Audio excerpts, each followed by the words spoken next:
Hello everyone, today we are discussing otitis media, a disorder of ear. Otitis media is basically inflammation of middle ear. Okay, we are discussing otitis media in two headings, acute part and chronic part. Acute part generally lasting less than 6 weeks and chronic part lasting more than 6 weeks. Okay, so now let's start with acute otitis media. Acute otitis media is acute infection lasting less than 6 weeks. Okay so जो infection और inflammation middle ear में 6 weeks से कम time तक के लिए रहेगा उसे acute condition कहेंगे. ठीक है. Now etiology of acute otitis media includes bacteria, Streptococcus pneumonia and Haemophilus influenzae, upper respiratory tract infection like sore throat, sinusitis, etc. Then infection of nasopharynx will also affect the middle ear. Because nasopharynx is connected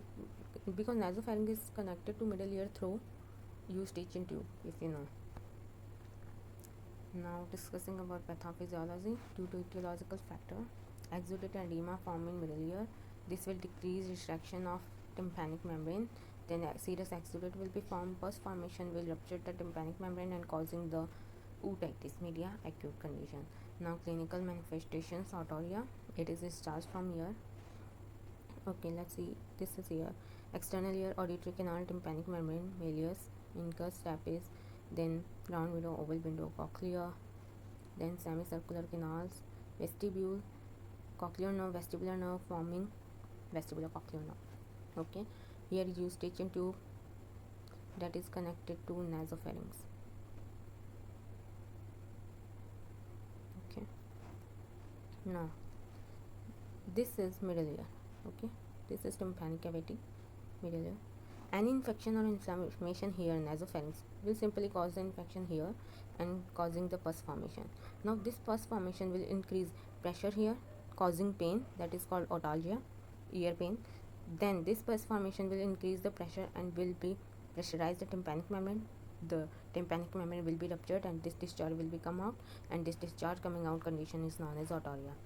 Then fever, rhinitis, tympanic membrane erythema and perforation. Hearing loss will also occur because tympanic membrane is affected. Then irritability. So these are common signs and symptoms of acute otitis media. Now diagnostic evaluation include health history, physical examination, otoscopic examination, culture. The exudate come out from the ear. If we culture that in lab, then that culture will be helpful in identifying the which bacteria is causing the otitis media, and simply we can give antibiotic therapy and resolve the condition. Then audiometry and tympanometry for hearing loss assessment. Then management includes antibiotic, analgesics for pain relief and antihistamines. Surgical management will include laryngotomy, tympanotomy.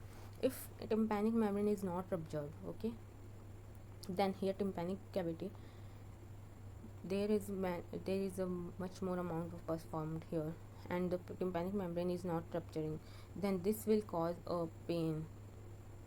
So this painful condition will only be resolved by a surgical procedure called laryngotomy or tympanotomy, in which we make a small incision in the tympanic membrane and allowing the fluid to drain out of the body. Then after the fluid is drained out of the ear, this incision will be resolved, automatically heal in 24 to 72 hours. Now complications occur if we do not treat the acute condition. This will convert into chronic condition. Hearing loss can occur, tympanic membrane perforation, and poor speech development due to tympanic membrane rupture and pressure unequalizement.